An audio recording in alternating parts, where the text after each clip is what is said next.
아! 이건 아닌데. 권나무 씨는 법이 왜 필요하다고 생각하십니까? 죄 지은 사람 처벌. 법은 사람을 처벌하지 않기 위해 있는 겁니다. 다음 후보자. Yang awalnya diremehkan karena rakyat sipil biasa, namun dapat merubah hukum di Korea Selatan. Pria ini mengajarkan hakim terbaik Korea Selatan arti dari hukum yang sebenarnya. Inilah dia, Juror Ek.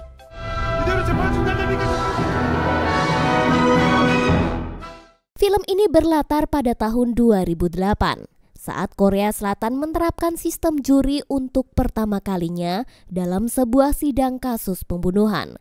Kasus ini melibatkan seorang ibu yang diduga dibunuh oleh anaknya yang memiliki cacat. Dalam sidang bersejarah ini, juri yang terlibat adalah masyarakat biasa yang telah diseleksi oleh pengadilan, dan mereka tanpa pengetahuan hukum sama sekali. Kejadian ini adalah momen penting bersejarah dan perhatian media, karena untuk pertama kalinya masyarakat diberikan kesempatan untuk berperan dalam proses peradilan. 비전문가인 일반인이 판단하는 게 정당합니까? Sedikit informasi, fungsi juri ini adalah untuk melihat sisi keadilan berdasarkan hati nurani manusia dan akan membantu hakim untuk memutuskan tentang keputusan peradilan. Dan tokoh utamanya adalah hakim wanita bernama Jong Geom. Dia memiliki pengalaman 18 tahun dan ditunjuk untuk memimpin sidang ini. Namun saat persidangan dimulai, Jong Geom menyadari bahwa satu anggota jurinya kurang. 한 명을 뺐다고요. 네. 출석 안 한 후보자들 1시간 남았네요. Dengan tegas dia meminta agar kandidat lain segera dicari untuk memenuhi jumlah juri yang diperlukan, yaitu 8 orang. Di sisi lain, ada seorang pemuda bernama Namwo yang sedang kredit usaha di kecamatan setempat.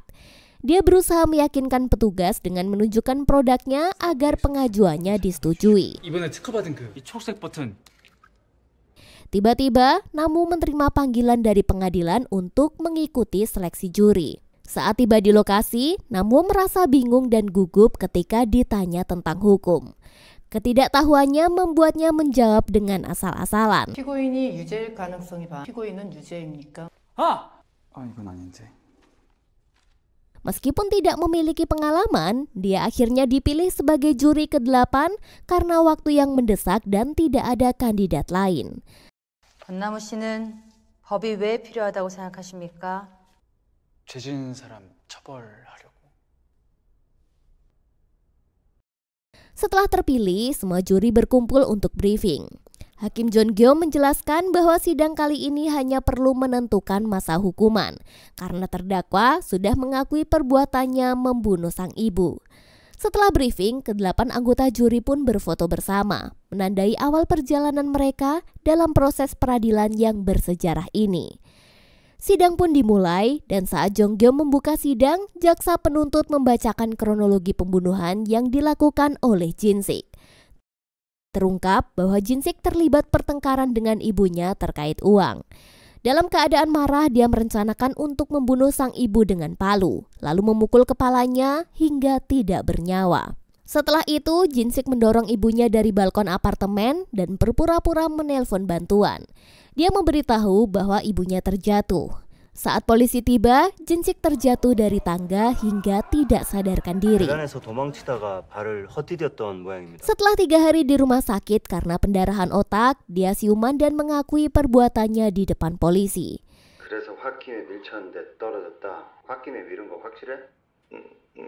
Sidang berlanjut saat jaksa penuntut memberikan bukti-bukti lain, namun yang awalnya tidak peduli dengan kasus ini malah jadi curiga. Dia merasa ada yang janggal dengan keputusan kematian ibunya karena dibunuh, mengingat tinggi pagar balkonnya hanya setinggi dada ibunya. Penjaga apartemen juga menyaksikan bahwa ibunya tampak diam saat Jin Sik menjatuhkannya dan tidak mencoba melawan. Diketahui beberapa hari sebelum kejadian, Jin Sik dan ibunya pergi ke kantor pelayanan untuk mengajukan bantuan biaya hidup setelah sang ibu mengalami kecelakaan kerja.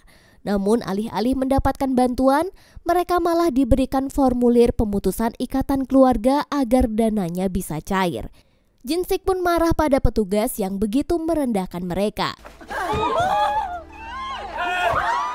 Dia lalu menolak jika hubungan keluarga mereka harus putus hanya demi uang. Kita kembali ke persidangan. Jaksa penuntut umum mengungkapkan bahwa faktor kesulitan ekonomi mendorong Jin-sik untuk nekat menghabisi sang ibu setelah bertengkar. Bukti yang mendukung pertanyaan ini adalah ditemukan formulir pemutusan ikatan keluarga di rumah Jin-sik pada hari kejadian. Saat formulir tersebut dibacakan, Jin-sik tiba-tiba marah dan mengamuk.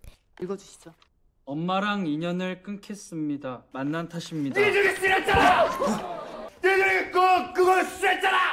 Dia mengatakan bahwa dia dipaksa untuk menulis surat itu. Dia juga mengaku tidak ingat apapun karena terjatuh dari tangga. Hakim Jong-gyom bersama hakim anggota, jaksa, dan pengacara pun mulai merasa kesulitan menghadapi situasi ini. Akibatnya, persidangan pun terpaksa ditunda. 인정합니다. Di sisi lain, para hakim merasa tidak senang karena kehadiran juri membuat proses persidangan semakin lama. Namun, Hakim Jong-gyom tetap pada pendiriannya jika kasus ini harus diselesaikan dengan benar. Lalu Namwo teringat bahwa dia harus menyelesaikan produk bisnisnya sebagai syarat pengajuan kredit. Namun, karena tidak diizinkan pergi, dia pun terpaksa kabur dengan berpura-pura ke toilet. 화장실은 그냥 보내주던데? Saat melarikan diri, Namwo tersesat dan tanpa sengaja malah masuk ke ruangan sel Jin-sik. Dia juga malah menjatuhkan produknya yang menggelinding masuk ke dalam sel itu. Jin-sik pun membantu mengambilkan produk itu dan terlihatlah tangan Jin-sik yang cacat, yang selama ini dia sembunyikan dengan sarung tangan. Melihat ini, Namwo mulai curiga apakah Jin-sik benar-benar melakukan pembunuhan dengan kekurangannya itu. Pikiran Namwo terus berputar. Dia memutuskan untuk kembali ke ruangan sidang dan merelakan kesempatan kredit bisnisnya. Sidang kembali dilanjutkan dan juri ke-6 mulai membahas hasil otopsi yang menyebutkan bahwa luka di kepala Jin-sik disebabkan oleh palu. Juri nomor 6, seorang perawat mayat berpengalaman selama 30 tahun lalu menjelaskan bahwa dia mengenali setiap jenis luka pada mayat. Dia menegaskan bahwa luka di kepala ibunya Jin-sik tidak mungkin disebabkan oleh palu, terutama karena tidak ditemukan banyaknya darah. Jika ibunya benar-benar dibunuh sebelum dijatuhkan dari balkon, pasti ada jejak darah yang lebih jelas.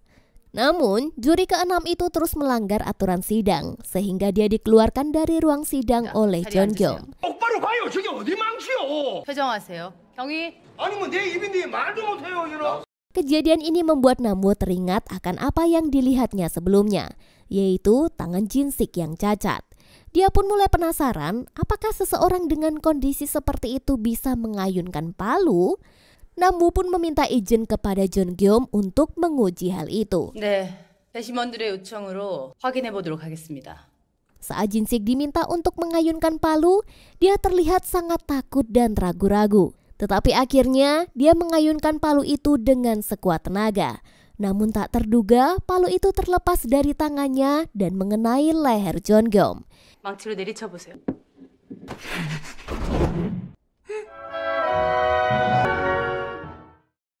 Jong-gyom pun segera dilarikan ke UKS untuk melakukan perawatan. Sementara Namwo disalahkan karena idenya yang membuat persidangan menjadi kacau. Di sisi lain, para hakim meminta Jong-gyom untuk segera memutuskan keputusannya. Namun, dia bersikeras bahwa persidangan harus dilanjutkan agar mendapatkan kebenaran yang sesungguhnya. Setelah kembali ke pengadilan, Namwo menemui Jong-gyom dan mengungkapkan keraguannya. Meskipun Jin-sik bisa mengayunkan palu, dia merasa ada yang janggal karena palu itu terlepas dari tangannya yang menunjukkan bahwa Jin-sik mungkin tidak mampu mengayunkan palu dengan baik. Jong-gyom menjawab bahwa hasil pengujian menunjukkan jika Jin-sik memang bisa mengayunkan palu dan persidangan akan dilanjutkan.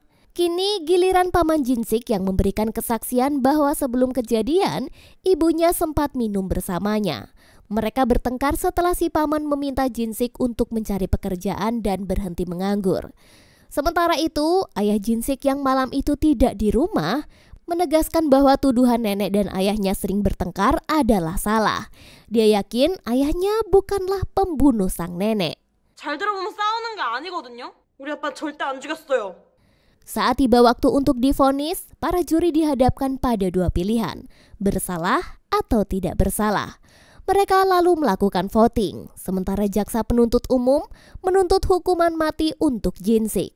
Semua juri menghitung suara dan menyimpulkan bahwa Jin Sik memang bersalah, tetapi masih ada satu suara yang belum dihitung. 잠깐만요. 8번 분? 잘 모르겠어요. Nambo masih merasa bimbang dan ragu untuk menentukan keputusannya. Nambo lalu meminta catatan khusus untuk dianalisis lebih lanjut. Dia mulai membaca lembar demi lembar, tetapi hanya dirinya yang merasa ada yang tidak beres. Juri lain tampak tidak peduli dengan fakta-fakta yang ada.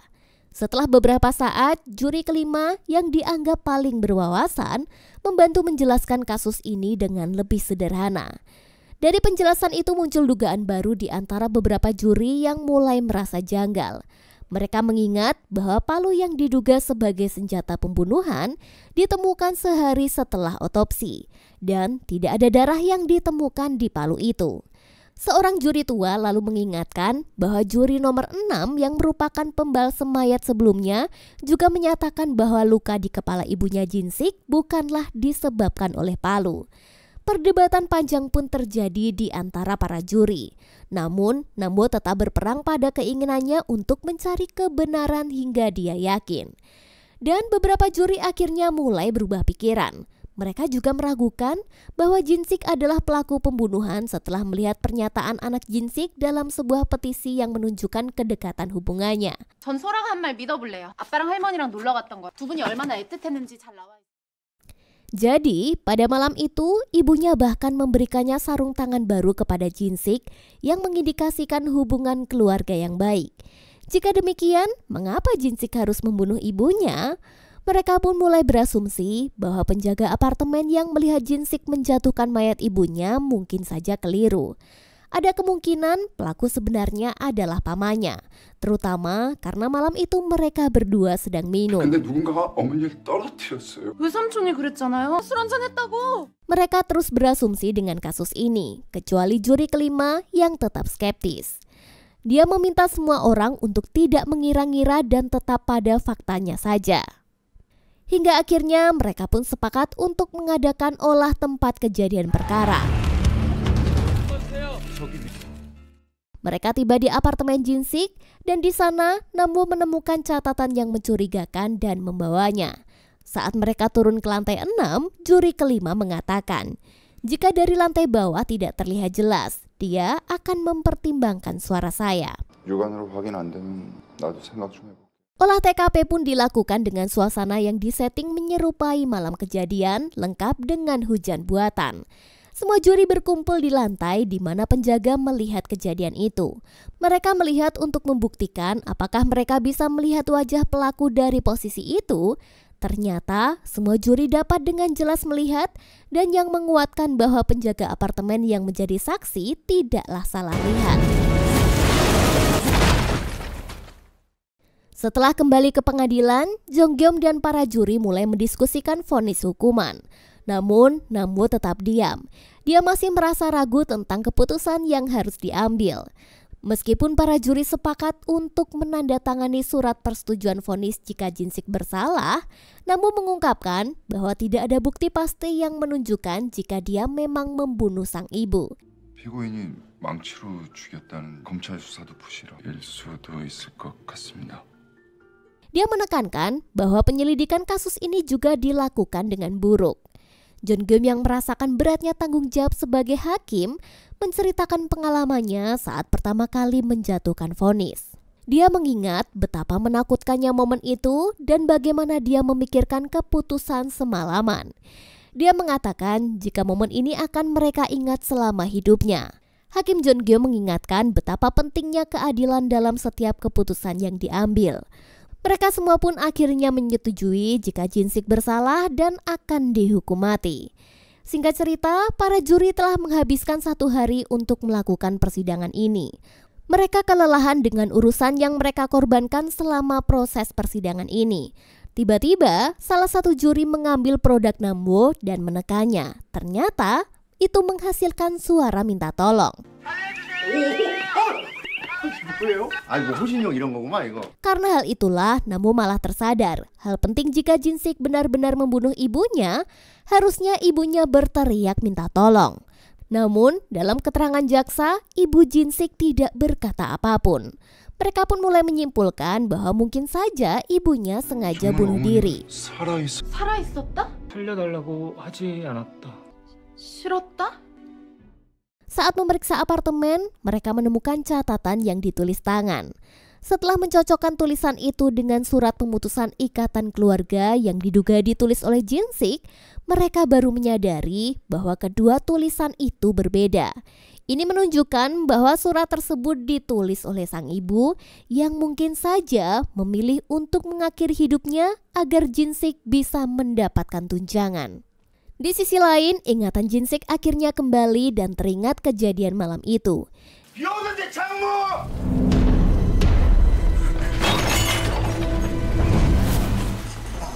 Dia ingin menyelamatkan ibunya yang ingin bunuh diri. Dia panik dan menelpon polisi. Namun dia terpeleset dan jatuh dari tangga serta kehilangan kesadaran dan ingatannya. Setelah kembali ke persidangan, ketika Jeon-gyeom bersiap untuk membacakan vonis, para juri kompak mengajukan interupsi.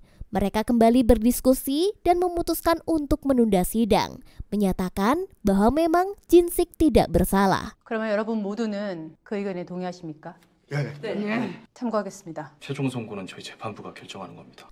Namun, mereka terkejut mengetahui bahwa suara juri tidak bisa dijadikan dasar keputusan akhir. Lalu, Namwo pun mengingatkan Hakim Jeon-gyeom tentang arti hukum yang pernah dia beritahu kepadanya. 아무런 기준 없이 사람을 처벌하면 됩니까? 그래서 사람을 함부로 처벌 못 기준을 세운 것이 Di sisi lain, Hakim Jeon-gyeom merasa bimbang. Tetapi kemudian dia teringat akan prinsip hukum yang pernah dia katakan. Jika ada keraguan, hakim harus mempertimbangkan kepentingan terdakwa. Dengan tegas, dia menyatakan bahwa Jin-sik tidaklah bersalah. 다음과 같이 선고합니다. 피고인 강두식 무죄. 우리는 이 사건의 실체적 진실을 알 수가 없습니다. Para juri pun merasa lega dan anak Jin-sik yang hadir tidak kuasa menahan tangis bahagia saat memeluk ayahnya. Jin-sik pun juga ikut menangis. Film diakhiri jika para petinggi peradilan di Korea sangat bangga dengan keputusan Jeon-gyeom. 11 tahun kemudian, di pengadilan yang sama, terlihat salah satu kini telah menjadi seorang hakim. Dia tengah memandu para juri baru dengan mengikuti sidang yang mengajarkan arti keadilan yang sesungguhnya. Lihat marmut bawa tomat dan film pun tamat.